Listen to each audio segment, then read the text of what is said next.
انتہائی قابل قدر علماء کرام، مشایخ عظام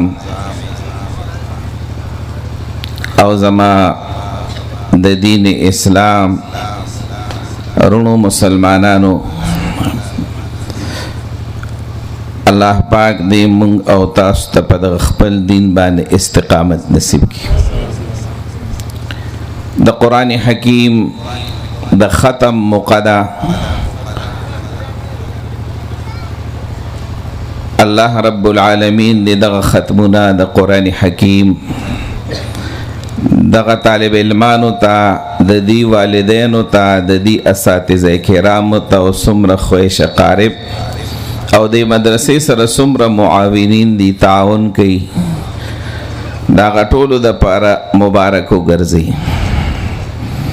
او د دې هغه برکات الله رب العالمین د ټولو کورونو کې او په دې ټول علاقه باندې فائز لري او جاری او ساری ولري. حضور مبارک فرمایي چې د قرآن حکیم د ختم په موقع باندې الله پاک د بندگانو دعاګانې قبلوي. داسې مجلسونو کې حاضری پکاري او د خپل حاجتونو د پاره دعا پکاري، ځکه حضور مبارک صادق او مصدوق پیغمبر دی او مونږ تاسو ډېر ضرورتمند یو، حاجتمند یو، مشکلات او پریشانو سره مخامخ یو. نو داسې موقع ضایع کول نه پکار. زمونږ ډېر اوقات هغه چې د په فضول خبرو کې، په عبث خبرو کې ضایع کیږي. نو د خپل اوقات قیمتي کول پکار دي او زمونږ ستاسو اوقات دا به قیمتي کیږي د الله په ذکر سره، د الله په یاد سره، د قرآن حکیم په تلاوت سره او څومره دینی اجتماعات کېږي هغې کې حاضرۍ سره زموږ ستاسو اوقات به قیمتي کېږي. الله رب العالمین موږ او تاسو ته ډېر ښکلی دین راکړی چې دې ته دین اسلام وایي او د دې انتخاب الله رب العالمین مونږ تاسو د پاره کړی.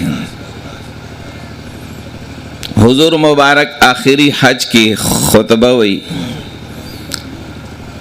حجۃ الوداع، پاغه موقع باندې الله رب العالمین د آیتونه مبارک نازل کړل. الیوم اکملت لکم دینکم واتممت علیکم نعمتی وردیت لکم الاسلام دینا. نن ورځ ما تاسو د پاره ستاسو دین مکمل او خپل نعمت می تاسو باندې پورا ک، اتمام ته می ورسو او تاسو د پاره می دین اسلام منتخب کو غورک.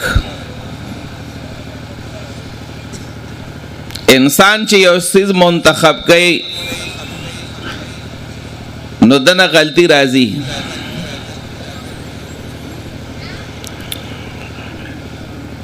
ځکه انسان د خپل خیر او شر نه دی خبر. ډېر کرته دی یو څیز کې خیر ګڼي هغې کې شر وي، ډېر کرته دی په یو څیز کې شر ګڼي او هغې کې د دپاره خیر وي.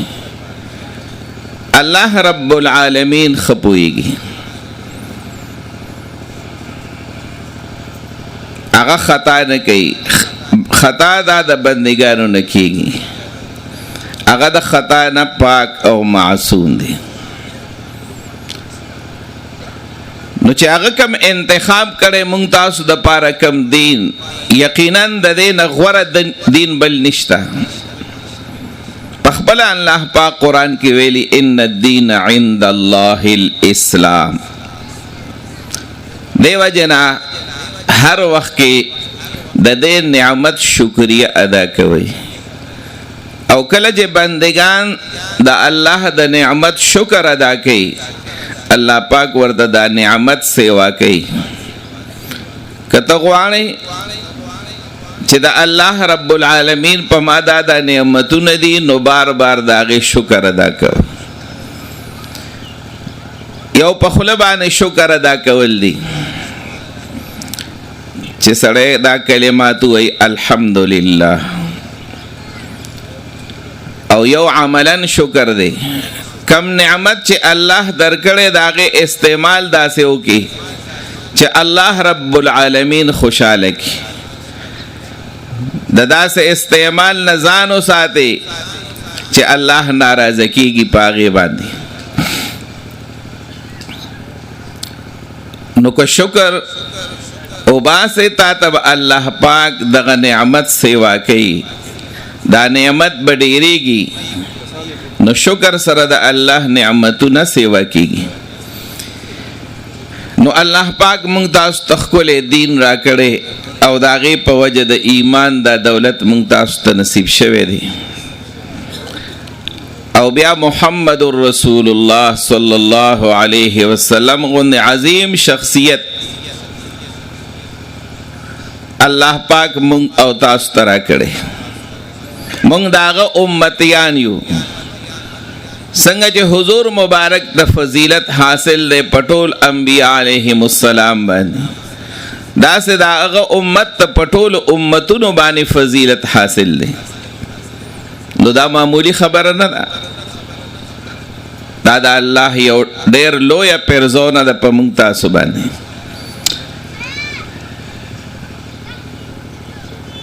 نو د دغه ټولو نعمتونو تقاضا دا ده چې مونږ او تاسو د الله او د الله د رسول سره محبت وکړو، او بغیر د دغه محبت د زمونږ ستاسو ایمان مکمل کیږي نه. زمونږ ستاسو ایمان به تکمیل ته اله رسی چې زمونږ د هر چا نه زیات د الله او د الله د رسول سره محبت وي. الله پاک د مؤمن صفت دا بیان کړي قرآن حکیم کې چې دی به د هر چا نه زیات محبت کوونکی د الله سره. والذین آمنوا اشد حبا لله. او د دې محبت پته اله لګي چې کله د الله د حکم او ستا د نفسانی خواهش مقابله راشي، د الله د حکم او د مخلوق د خبرې مقابله راشي، چې ته د چا خبرې ته ترجیح ورکې. که تا د الله حکم ته او د هغه خبرې ته ترجیح ورکړه، د الله د اومنل او خپل نفسانی خواهشات دې شاته که، د الله په مقابله کې د بل چا خبره دې شاته وغورځوله، نو بیا ته په امتحان کې کامیاب شوي. ستا دا محبت یقینا دا رښتینی محبت دی. او دقه شانې د الله د رسول محبت. حضور فرمای تاسو نه یو کس هغه وخته پورې کامل مؤمن کېدی نشي څو پورې چې زه دته د خپلو والدینو نه، د خپل اولاد نه او د خپل ځان او د ټولو خلکو نه زیات محبوب جوړ نشم.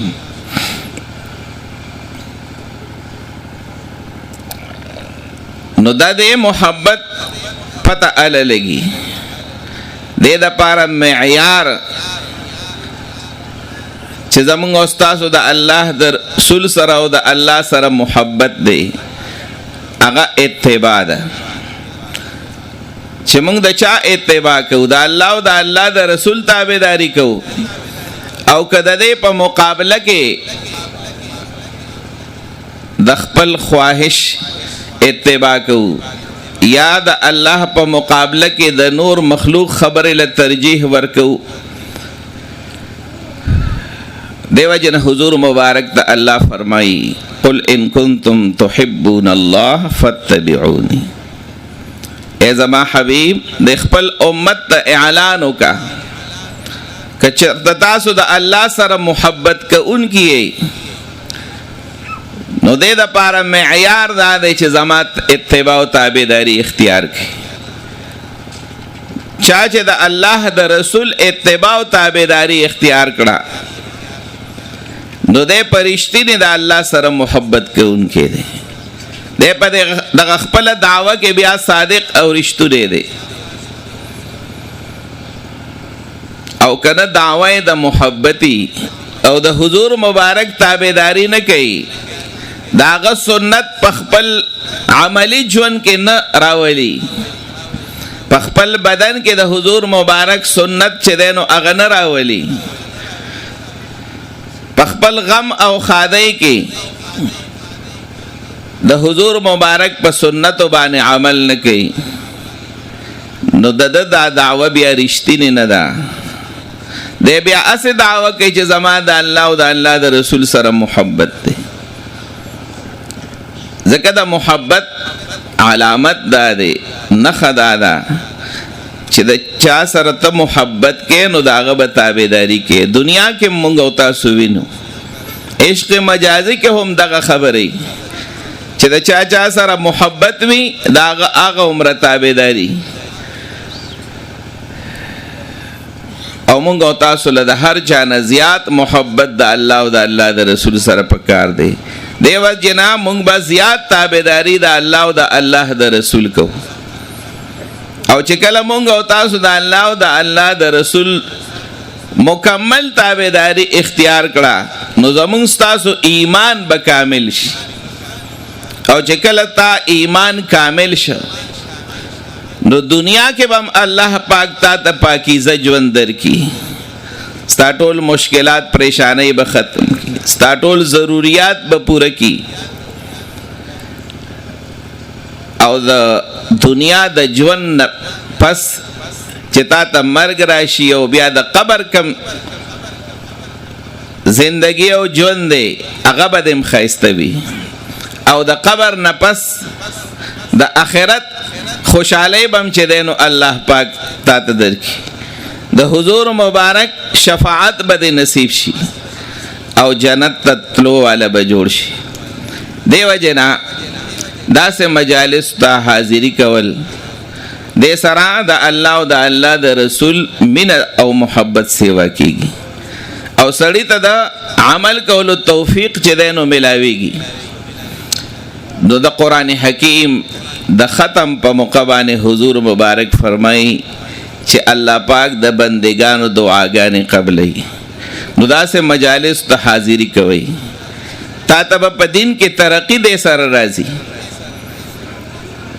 الله دې باچا صاحب سره ډېر ښه وکړي چې موږ تاسو ته دعوت راکړې د داسې مجلس ته د راتلو او دلته ګلشن نبوي قایم کړی چې زمونږ او ستاسو ماشومانو ته د الله کتاب ښیي. دقه عظیم کتاب په محمد رسول الله صلی الله علیه وسلم باندې نازل شوی دی. او تاسو ته مخکې وویلی شو چې دا قرآن حکیم انقلابی کتاب دی او دا انقلابی کتاب په انقلابی پیغمبر باندې نازل شو چې د خلکو ژوند بدل کړ. یا چې دینو دنیا په کفر او شرک په تیارو کې پرته وه، مختلف قسمه ګناهونو کې خلک مبتلا وو، ژوندۍ لوڼې خښول، شراب نوشي، فحاشي او بے حیايي دا چې دینو عام وه. د خانه کعبې نه بربند طوافونه کول وغیره وغیره. دا ټول جرایم د حضور مبارک براتلو د قرآن حکیم براتلو باندې چې دی نو دا ختم شو. نو دا ډېر عظیم کتاب دی، دا د الله کلام دی. ټولو کلامونو ته په دې باندې داسې فضیلت حاصل دی څنګه چې الله رب العالمین ته په ټول مخلوق باندې فضیلت حاصل دی. مخکې بیان کې وویلی شو چې دا اخره زمانه ده، فتنې ډېرې زیاتې دي، هر طرف ته بے حیايي ده. بی دینی طرف ته خلق ډیر په تیزی باندې روان دي. د دغه ټولو فتنو نه د بچاو واحد لار هغه د الله د کتاب سره خپل نسبت او تعلق قائمول دي. کاغه په ناظره باندې، کاغه د قران کریم په حفظ باندې، او که د قران حکیم علوم حاصلول دي، قران حکیم باندې عمل کول دي. دینه واحد د بچاو لار د ټولو فتنو نه ادا الله دغه کتاب دی چې دې سره مونږ او تاسو خپل نسبت قائم کو.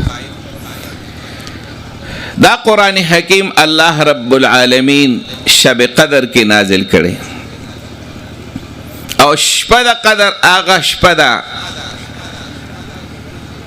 چې الله رب العالمین وایي چې د یوې شپې عبادت د زرو میاشتو نه بهتر دی.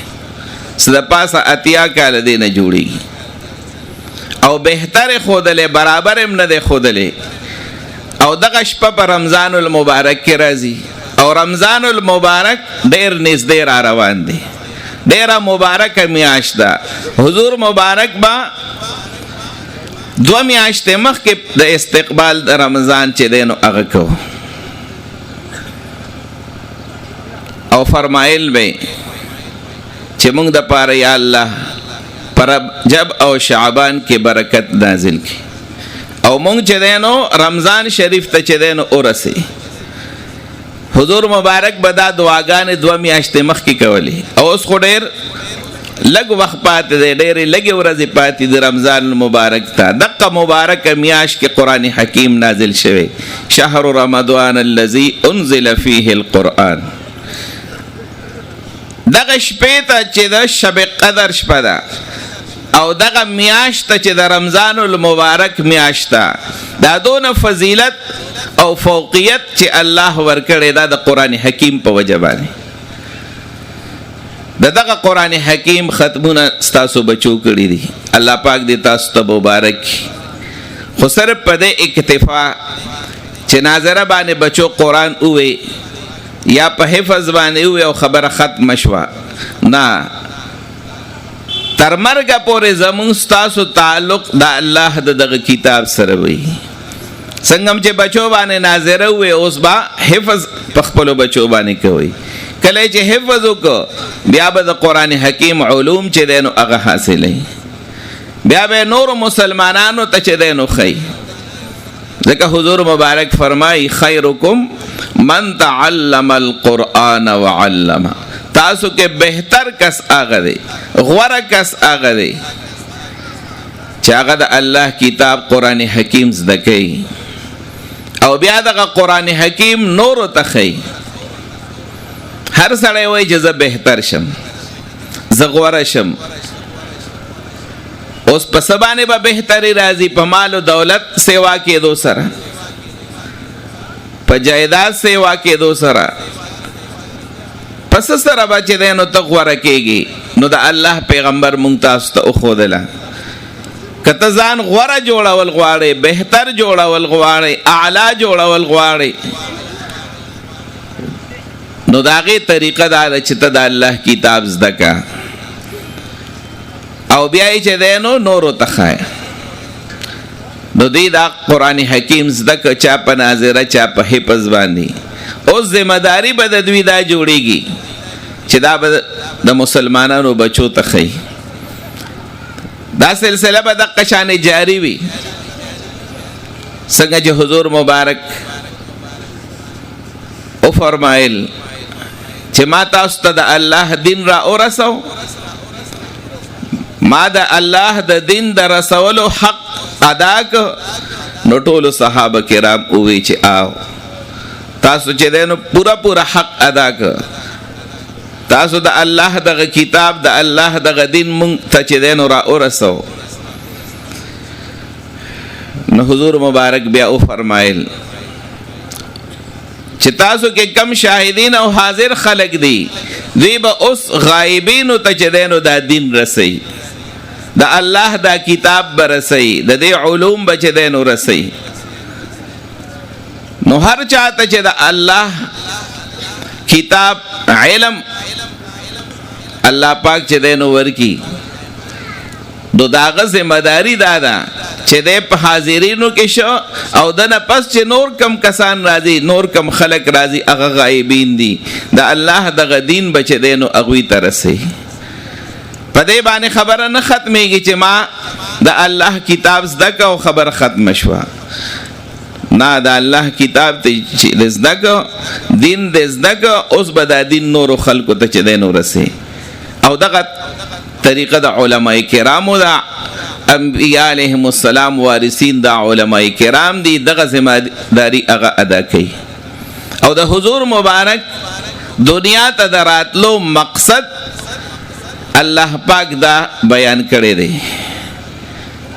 چې دوی به د الله د کتاب تلاوت نورو بندگانو ته ښیي. حضور مبارک بند الله د کتاب تلاوت ښیي او د قرآن او د حدیث کم علوم دی کم علم دی هغه به چې دی نو د امت ته ښیي او د دوی د باطن تزکیه به کوي، د اخلاق رذیلو نه به د دوی صفائی کوي. نو د حضور مبارک د بعثت درې مقاصد الله پاک په دغه آیت مبارکه کې بیان کړي دي.